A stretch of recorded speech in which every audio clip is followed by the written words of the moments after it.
The strongest tornado you've never heard of. This one's called Jordan, and I ain't gonna lie, this looks absolutely enormous. Hello, let's jump in. This is the Jordan, Iowa F5 tornado of 1976. Oh, it's F5? And it's quite possibly the strongest tornado you've never heard of. To make it even more Bro, you can actually see, like, look at the, I don't know whether torque is the right word, but look at, you could just see the winds like whipping on, look at the winds whipping. I don't know if anyone's ever said winds whipping, but there you go. Never heard of. To make it even more terrifying, it wasn't alone. Good. It constantly had multiple other tornadoes swirling around the spawning more in what can be described as a true tornado nightmare. Oh shit. It's June 13th, 1976, and the sun is scorching the earth in central Iowa. By mid-afternoon, temperatures across the state had soared into the 90s. While to many this was just a typical beautiful summer day, it was much more sinister than that. Oh shit. As the sun heated up the surface, the atmosphere in turn built up energy for thunderstorms. Yeah, here we go. Typically you need roughly 1,000 joules per kilogram of CAPE for thunderstorms and tornadoes to form. However, due to the extreme heat on this day, that level rose to a staggering 6,000 joules per kilogram, or 6 times what is needed. This was essentially a bomb waiting to go off. Oh no. Aloft in the atmosphere, though, things weren't as certain for thunderstorm development. A large stationary front was located in western Iowa, which stretched all the way from the Mexican border to the Canadian border.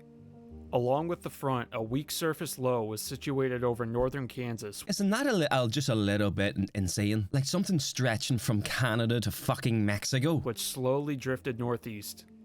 The environment was already unstable, but as the day progressed, the front began to slowly recede northward, which would in turn allow moisture to funnel into the area. By mid-afternoon, the dew points had skyrocketed to values approaching the low 70s, which is tropical. Additionally, shear, or spin in the atmosphere, was more than sufficient, with 500 millibar winds out of the west-southwest and surface winds out of the south. However, as we've discussed with other tornado events before, like the Grand Island Night of the Twisters in 1980, the one big question mark was would storms even be able to form at all? You see, even with all the explosive environmental conditions in place ready to explode, you still need something to light the fuse, so to say. Don't light it! Typically, a strong cold front or dry line is what's responsible for lighting the fuse in most other severe What is this? Where's this sprouting from? weather events. This event did not have that, however. Weather's crazy, man. This event had a weak, barely moving stationary boundary that most likely wouldn't have been able to fire thunderstorms. But when we take a closer look, we notice something peculiar. These are the 500 millibar winds, also known as the jet stream, which are winds roughly 20,000 feet above the ground. You see these kinks in the line here? Oh, that's what helps like airplanes and shit fly faster, right? These are what's known as a shortwave trough, which is a disturbance in the mid or upper atmosphere that can cause upward motion and can lead to thunderstorm development. Okay. These are very small scale and are much harder to forecast, especially back in 1976, but ultimately would have the same effect as a strong cold front or a dry line. By early afternoon, a cumulus field began developing along the stationary boundary and under the shortwave trough.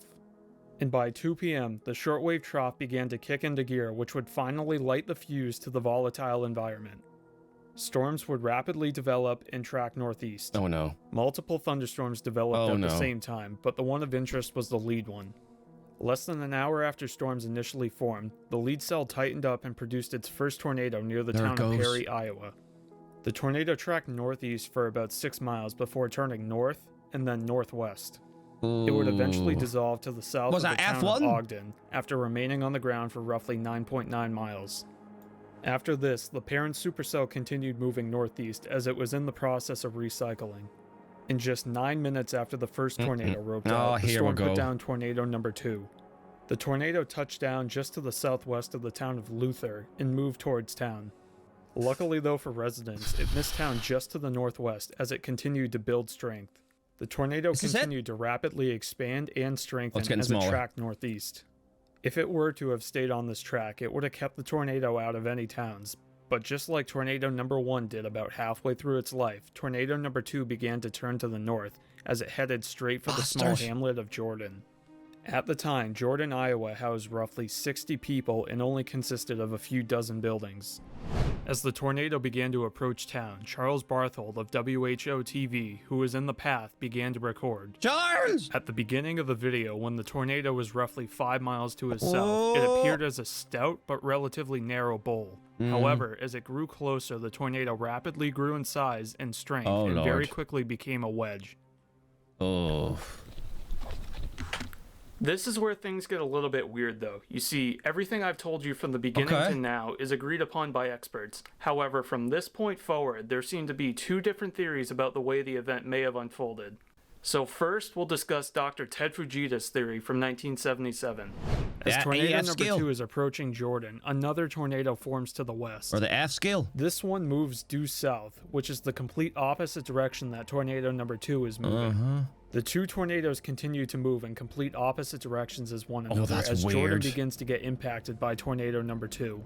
The tornado approached from the south and engulfed the entire eastern side of town. Meanwhile, Charles Barthold continues to film, which now shows tornado number 2 at peak intensity as it tears through town. Oh my, look at that, man. Oh my goodness. That is bloody wild. Holy! At the same time, tornado number 3, which has been moving south, begins to change its direction and turns to the east. Presumably, this tornado began to get pulled back to the north by tornado number 2 in the general direction that the thunderstorm was moving. Tornado number 3 then makes a hard left turn and begins heading due north, straight towards an unbeknownst Charles Barthold, who is still watching tornado number 2. He is then abruptly impacted by tornado number 3, which is luckily very weak, but is moving very fast as it continues to get pulled towards tornado number 2. Eventually, tornado number 3, which is moving much faster than tornado number 2, actually catches up to the original tornado and merges with it. Almost immediately after merging, and while tornado number 2 continued moving off to the northwest, the storm put down another tornado. This new tornado was different, however, as it spun clockwise or anticyclonically. In the United States, 99% of tornadoes spin counterclockwise, while less than 1% spin clockwise, hence why this one was so abnormal. Charles Barthold continued to record and documented the new tornado. Oh my god, look at that, man. Yo, that one's weird looking, isn't it? Oh, I don't like that one. Actually fucking scares me, man.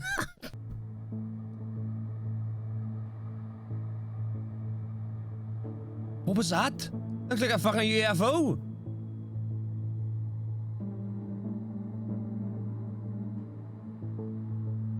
What's gonna happen here, man? Do they wipe each other out?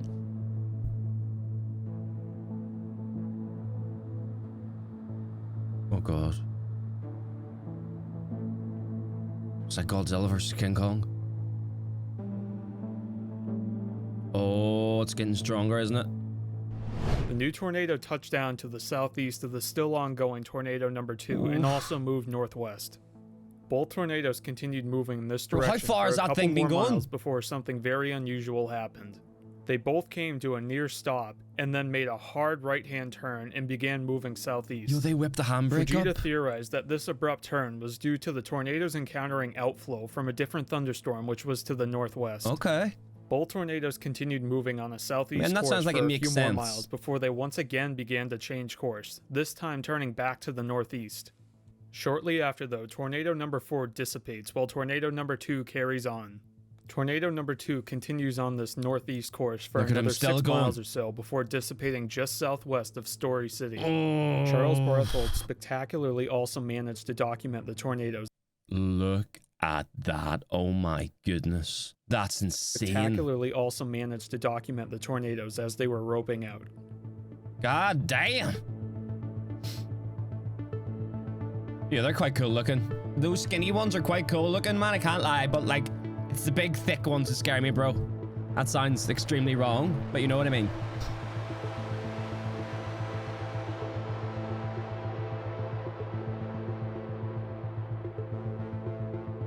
They fucking mesmerize me, man. I could just, it's like staring into the devil's soul.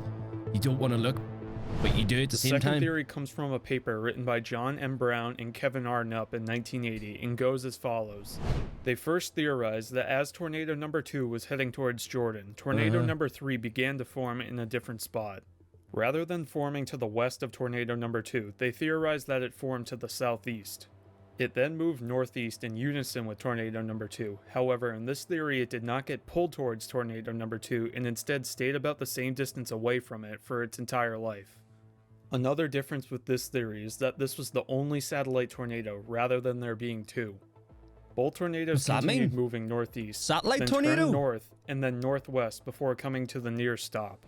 Both then made the abrupt right-hand turn and began traveling southeast. There we go. Another difference with this theory is that they didn't believe that outflow from a different thunderstorm was the cause of the tornado's sharp right-hand turn. After traveling in this direction for a few miles, tornado number 3 dissipates, which is followed by tornado number 2 a few minutes later to the south of the town of Gilbert. Gilbert, you near got it, man. Within a few minutes of the other tornadoes dissipating, the storm put down a new tornado, or tornado number 4, to the west of the town of Gilbert. The new tornado evidently rapidly strengthened to F3 or F4 intensity as it moved northeast. Shortly afterwards, though, the tornado began to expand but also weaken as it approached Story City. It would finally dissipate shortly after 4:30 p.m. just to the southwest of town. Even though there were different opinions on the way the event unfolded. It's kind of crazy how many tornadoes just dissipate just before they hit towns, isn't it? I've seen so many videos and the tornado just disappears like a mile away from actually hitting the town. Is there a reason for that? Or is that just potluck? There was no denying that the small town of Jordan, Iowa endured the worst of the storm. Jeez. Okay, I'm over the town of Jordan now. The town of Jordan, 3 miles east of Boone, has been hit. A grain elevator and 2 farms were destroyed there. The houses were completely leveled. There's an ambulance and several police cars there now. They have been destroyed. Oh my God. Some foundations. Debris is thrown for about 1.5 miles up here in all directions. Did anybody die? That was no longer in use there has been taken down to about the first floor. It's completely destroyed. The grain elevator there on the railroad track. No, that's so scary. Grain bin on the south side of the track there is now on the north side of the track. The farm about 1/2 mile north of Jordan has been completely destroyed. The house there has no roof. The barn is gone. Then the next farm north of that has been destroyed. Oh man, was there animals killed, bro, at the farm? Oh no, why did I think about that? Buildings scattered for about 1 mile. The town of Jordan just no longer exists. Everything is a mess up here. Oh my God. Luckily and remarkably, there was nobody killed or even injured, but there was still significant damage done in town. Ted Fujita soon thereafter heard about the tornado and was determined to do as much research about it as possible. Just a few days after the twister, he arrived in the small town and began his assessment. What a guy. He interviewed residents and other eyewitnesses, collected photographic and videographic evidence, and took as many pictures from different angles as possible. I'm coming here as a scientist, because we do research on tornadoes. And the main reason why we are here is to find out what tornado did. And in case of future tornadoes, what people should do, that's the kind of thing we want to find out. Right after the storm, this is a great force, my student and I flew over to take a picture of the whole area. And this is one of the pictures which shows that I think it's a grain elevator up here. Could you tell me how big is this and how it happened? He quickly realized that this tornado was a different beast and described it as one of the most powerful that he's ever documented. Damage surveys found extreme damage, including homes wiped clean off their foundations and ground scouring. Ground scouring is when a tornado is so strong that it rips dirt and soil off of the surface of the ground and can even leave trenches. That's crazy. This is something that you only see in the top echelon of tornadoes. That's literally like ripping your skin off, man. That's wild. Considering that this tornado produced some of the worst damage that Fujita had ever seen, there was no doubt in his mind that it was an F5, and he formally assigned it that rating. To the present day, this is one of the 11 F5 or EF5s that have hit Iowa, and it's the second most recent to the 2008 Parkersburg EF5. The Jordan, Iowa F5 tornado of 1976 is easily one of the most forgotten F5s of all time, for all the right reasons. The tornado mainly stayed over rural areas and caused no human injuries or deaths. He said human. What could have been a much worse situation with a tornado of this magnitude hitting a much more populated area human, luckily wasn't, which allowed the Jordan, Iowa F5 tornado of 1976 to be... You know, whenever I do these videos, man, in my head I'm thinking, oh, okay, you know, it's like riding a bike. You get better the more time you do it. Well, in my opinion, no, you don't. You don't get any... It doesn't make watching these any easier. They're still just as scary. But either way, thank you guys for watching. That was the Jornado. That was the Jordan Tornado. Thank you guys for watching again. Go enjoy your life. Have goodbye.